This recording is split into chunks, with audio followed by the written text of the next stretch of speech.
Bekasi Mancak-Bicek masih mantap di Grebek.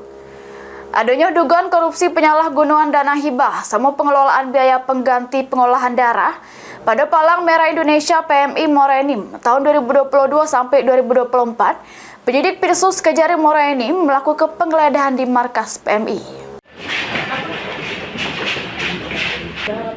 Adanya dugaan korupsi penyalahgunaan dana hibah pada pengelolaan biaya pengganti pengolahan darah atau BPPD pada PMI Morenim tahun 2022 sampai 2024. Penyidik Pirsus Kejari Morenim melakukan penggeledahan di markas PMI.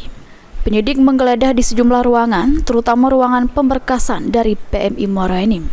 Kepala Kejaksaan Negeri Morenim, Rudi Iskandar ngatoke, sebelumnya, pihaknya sudah memeriksa saksi-saksi setidaknya 30 wong yang diperiksa tim penyidik namun kurang kooperatif sehingga terpaksa dilakukan penggeledahan ke markas PMI.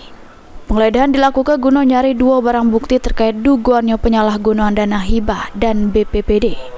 Yang jadi modus merupakan dengan melakukan markup, pengguna dana yang tidak sesuai dengan penggunanya serta beberapa cara lainnya.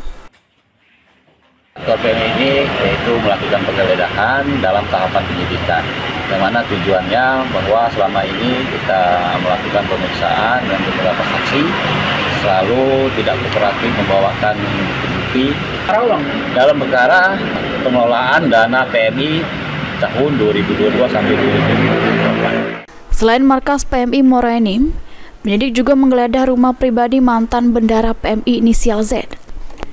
Sama rumah pribadi bendahara unit donor darah inisial W di kawasan Air Lintang.